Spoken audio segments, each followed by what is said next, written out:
About the size of a sesame seed, these tiny irukandji jellyfish pack a vicious punch. And the immediate sting of one of those is, oh yeah, something stung me, I'll be fine. And there's this 20-minute delay of what goes on. And then all of a sudden, sort of 15 to 20 minutes down the track, it's like, oh hell, having been down that path 11 times, it feels like someone takes a big elephant and sticks it on your chest so you can't breathe. I get severe pins and needles, like someone's got a red hot poker and they're sticking it in the joints. Over the top of that is this feeling of impending doom.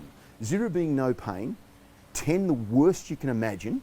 Okay, my last trip, I had it around about a 13 or 14. If someone had given me a gun, I'd have gone, I'm off the planet. Welcome to the so-called Stinger Shed, where James Cook University toxicologist Jamie Seymour researches these dangerous aquatic creatures found in Australia's northern waters. Australia is, without a doubt, the most venomous continent in the world. There's little doubt of that. If you want a venomous marine animal, it's either in the facility where we presently are, or we've had it in the facility at some stage. As part of their research, Seymour and his team also produced the world's only supply of antivenom for box jellyfish and stonefish by milking them for their toxins. The stonefish is the world's most venomous fish, while the box jellyfish can kill a person within 10 minutes, though deaths from both are extremely rare. The animal's got a series of 13 spines all the way along its back, and each of those spines has got a venom gland at the base of the spine. So the spine's like a hypodermic needle, so if you stand on it, the spine goes into your foot, and then as it goes deeper, then those two glands get compressed and venom squirts out the end of the spine. So antivenoms are shipped to hospitals around Australia and some Pacific islands, where they can be administered if someone is stung or bitten by an animal. If I injected that into your foot, you're going to be in a lot of pain. From that size animal, yeah, you're going to be in pain for most of the day, and you're probably going to end up with some sort of necrotic tissue death where the venom's been injected into you out of that quantity. We have, on average, about 5 to 6 deaths per year in Australia from venomous animals, and most of those are from snakes.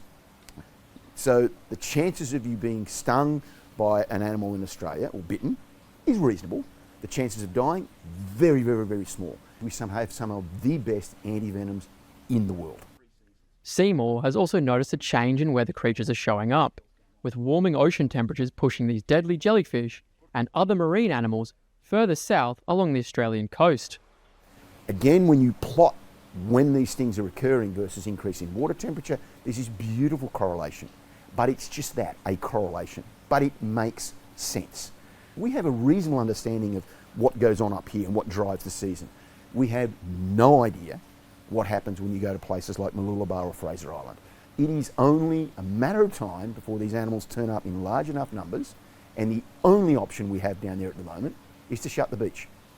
Now, can you imagine the day they have to shut the beach at the Sunshine Coast?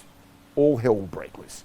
Behind the painful sting, scientists suggest the venoms could be used for good. Seymour says more research is needed, but there's evidence that jellyfish venom could be used to treat a myriad of other health conditions. So if you look at box jellyfish venom, there's 150, 200 different components in that venom. We're playing around with one. We actually seem to have found a compound that, for us, is curing rheumatoid arthritis in mice in under 2 to 3 weeks. This is huge. Yeah, pretty much. Can we find the next cure to cancer, arthritis, things of that nature? So it's sort of an open slather to do whatever you really want to.